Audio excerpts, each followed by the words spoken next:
जो आज उत्तर प्रदेश में हुआ उसकी नींव तो साल 2024 के लोकसभा चुनाव के परिणाम के बाद ही लिख गई थी, रख दी गई थी बिल्कुल।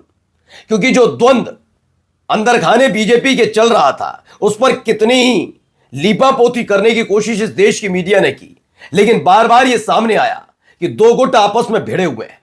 एक गुट वो जो मोदी शाह की तरफ खड़े हैं, एक गुट वो जो योगी आदित्यनाथ के साथ खड़े हैं।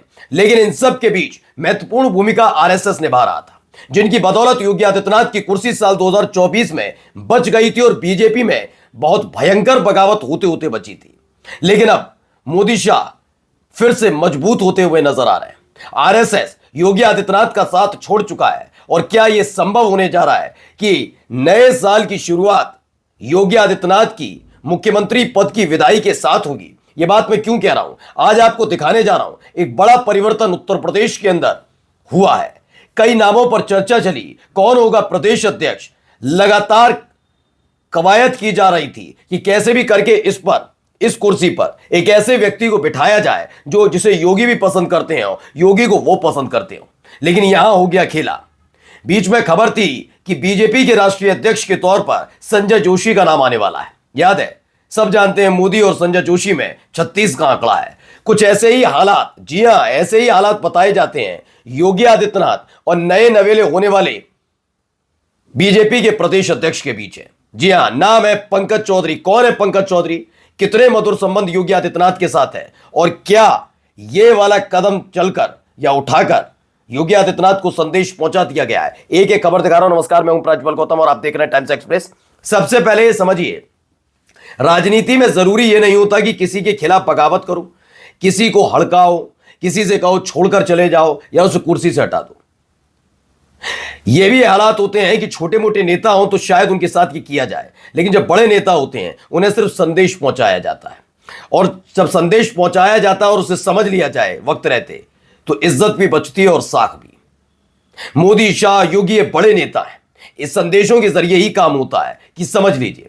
अब देखिए, एक संदेश पहुंचाया गया है। पहले देखिए बड़ी खबर, पंकज चौधरी ने यूपी बीजेपी अध्यक्ष के लिए नामांकन दाखिल किया और इसी के साथ परिवर्तन की नींव में आखिरी ईंट पड़ गई है। यह परिवर्तन क्यों, किस लिहाज से बताया जा रहा है, मैं आगे जानकर आपको बताने जा रहा हूं। क्योंकि पंकज चौधरी ऐसे कोई बहुत बड़े ऐसे नेता नहीं है, करिश्माई नेता नहीं है जिन पर इतनी बड़ी जिम्मेदारी और देश का सबसे बड़ा राजनीतिक सूबे की जिम्मेदारी दे दी जाए। भाई, बीजेपी के लिए राजनीतिक सूबा उत्तर प्रदेश बहुत महत्वपूर्ण रखता है। जो काम नहीं हो पा रहा था भूपेंद्र चौधरी की तरफ से, क्या वो काम अब आसानी से पंकज चौधरी कर पाएंगे। किस समुदाय से आते हो बताऊंगा कि गोदी मीडिया इसे बार बार बता रहा है कि इसे पीडीए की काट के तौर पर रखा जा रहा है। पीडीए की काट के तौर पर, यानी सोचिए, ऐसी ही बातें उस समय भी फैलाई गई थी जब राजस्थान, मध्य प्रदेश और छत्तीसगढ़ में चुनाव हुए थे। राजस्थान में भजनलाल शर्मा को लाए थे, छत्तीसगढ़ में भी परिवर्तन हुआ था और रमन सिंह जो मुख्यमंत्री हुआ करते थे वो साइडलाइन हो गए थे। और ऐसा ही शिवराज सिंह चौहान के साथ उस समय भी मोहन यादव के नाम की जांच किया गया था कि मोहन यादव को लोकसभा चुनावों के मद्देनजर अखिलेश यादव के काट के तौर पर लाए। लेकिन कितना काट पाए मोहन यादव अखिलेश यादव को उत्तर प्रदेश के अंदर, आपने देख लिया, समाजवादी पार्टी ने बीजेपी को धूल चटा दी थी। अब ऐसा ही कहानी पंकज चौधरी के जरिए लिखी जा रही है। गोदी मीडिया बार बार पीडीए कुर्मी है वो काट के तौर पर, ये नहीं, समाजवादी पार्टी के काट के तौर पर पंकज चौधरी की नियुक्ति नहीं हुई है, बल्कि यह नियुक्ति होने जा रही है योगी आदित्यनाथ की काट के तौर पर। कैसे, जरा आप समझते चलिए। पहले देखिए उनके आने वाली वीडियो, आप देख लीजिए जब वो दफ्तर पहुंचे।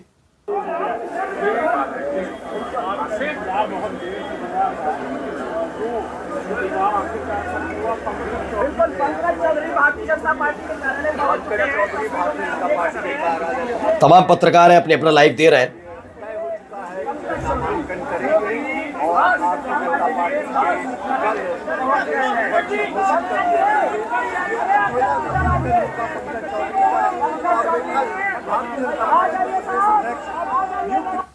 तो पंकज चौधरी पहुंचे। देखिए, विवेक के त्रिपाठी हैं, बड़े पत्रकार, वो क्या लिखते हैं देख लीजिए। यही है पंकज चौधरी, यूपी भाजपा के नए प्रदेश अध्यक्ष का नामांकन करने आए हैं।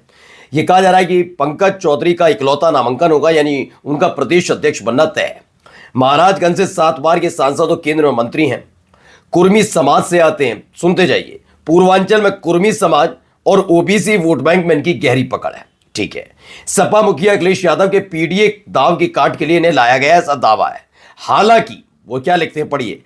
भाजपा मुख्यालय और लखनऊ से दिल्ली तक राजनीतिक गलियारों में चर्चा है कि मुख्यमंत्री योगी आदित्यनाथ से इनके बहुत बेहतर संबंध नहीं है। यह भी भाजपा की किसी रणनीति का हिस्सा हो सकता है। मैंने आपसे कहा ना, वक्त का पहिया कैसे घूमा। एक वक्त ऐसा आ रहा था कि 75 साल पूरे होने पर मोदी की कुर्सी चली जाएगी, यह सोचा जा रहा था। उल्टा हो क्या रहा था, आरएसएस भी अडिग था। ऐसा राष्ट्रीय अध्यक्ष लाया जा रहा था जिनकी मोदी से ना बनती हो, लेकिन हो गया उल्टा खेल। यहां योगी आदित्यनाथ निश्चिंत हो गए थे कि अब जब 240 सीटों पर बीजेपी सिमट गई है, मोदी शाह कमजोर हुए हैं, आरएसएस मजबूत हुई है, तो आरएसएस की नजदीकी का फायदा योगी आदित्यनाथ को मिलता रहेगा। वो ये समझ ही नहीं पाए कि आगे की रणनीतियां जो तय होंगी उसके आधार पर आरएसएस भी उनका साथ छोड़ सकता है। आज योगी आदित्यनाथ के साथ उस मजबूती के साथ आरएसएस नहीं खड़ा है। और मैं फिर कह रहा हूं कि अगले साल की शुरुआत में ही खबर आ जाए नेतृत्व परिवर्तन की उत्तर प्रदेश के अंदर, तो बहुत बड़ी बात नहीं है। जरा देखिए, अब 2 तस्वीरें, ये पुरानी खबर है, लेकिन देखिए कैसे योगी आदित्यनाथ के साथ पंकज चौधरी के संबंध है। केंद्रीय मंत्री पंकज चौधरी के स्वागत पोस्टर पर सीएम का फोटो नहीं होने से विवाद। यह साल 2025 का 12 सितंबर, यानी यहीं से चीजें शुरू हो गई थी। क्या क्या हो रहा है, पंकज चौधरी और योगी आदित्यनाथ के बीच अच्छे संबंध नहीं है। ये चूंकि ये लगाते कौन है लोग, ये बीजेपी के वो कार्यकर्ता। तो दरअसल क्या होता है ना, किसी भी पार्टी के अंदर सिर्फ बीजेपी के, जैसे बीजेपी के कार्यकर्ता नहीं होंगे, उनके अंदर भी उनके नेताओं की फैन फॉलोइंग होती है। कोई योगी समर्थक होता है, पंकज चौधरी मोदी समर्थक, शाह समर्थक, केशव प्रसाद मौर्य के समर्थक, ब्रजेश पाठक के समर्थक, ऐसे समर्थक काम करते हैं। तो जिसने भी लगाया, इसमें योगी आदित्यनाथ की तस्वीर को गायब कर दिया था। नरेंद्र मोदी साहब हैं, पंकज चौधरी हैं, सब दिखते हैं, लेकिन योगी आदित्यनाथ नहीं। और इसी से एक नया क्लेश शुरू हो चुका था। इसे लेकर भी लिखते हैं कि आज सितंबर 2025 की है। महाराजगंज में केंद्रीय मंत्री पंकज चौधरी के स्वागत पोस्टर से योगी आदित्यनाथ की तस्वीर नदारद थी। सोशल मीडिया पर बवाल कट गया, अखबार तक मामला छप गया। कहानी थोड़ी पुरानी है मगर सदाबहार है। यह भी कहा जाता है योगी आदित्यनाथ की गोरखपुर और उसके आसपास के किसी भी कद्दावर बीजेपी नेता से कभी नहीं बनी। पंकज चौधरी कोई अपवाद नहीं है। इनके लिए भी कहा जाता है कि भाई इनसे भी नहीं बनी। देखिए इसमें कैसे बताया गया है, पूरी कहानी बताते हैं। बस्ती है, गोरखपुर है, संत कबीर नगर है, देवरिया है, कुशीनगर है, महाराजगंज है, सिद्धार्थनगर से आने वाले बीजेपी के दिग्गज नेताओं का नाम लीजिए। सबसे भिड़ंत किसकी? योगी आदित्यनाथ। किसी को चुनाव हराने की हाराकिरी, किसी पर थाना कचहरी, किसी के खिलाफ शिकायतों की लंबी सीढ़ी। सीएम बनने के बाद सत्ता की ताकत का बेजा इस्तेमाल आरोप। गोरखपुर और आसपास के पुराने स्कोर सेटल करने में सत्ता को साधन बनाने का घनघोर प्रकोप। सीएम बनने के बाद अपने ही डिप्टी सीएम से उलझना, प्रदेश अध्यक्ष से चटकना और दिल्ली से निपटना। यह सारी कहानी आप सबने देखी भी है। डिप्टी सीएम केशव प्रसाद मौर्य चुनाव हारे या हरवाए गए, ये चर्चा का विषय उस समय रहा भी था साल 2022 में। अब जरा एक खबर और है, जरा पहले एक वीडियो थोड़ी सी आप देखते चलिए क्या हो रहा है इस वीडियो में।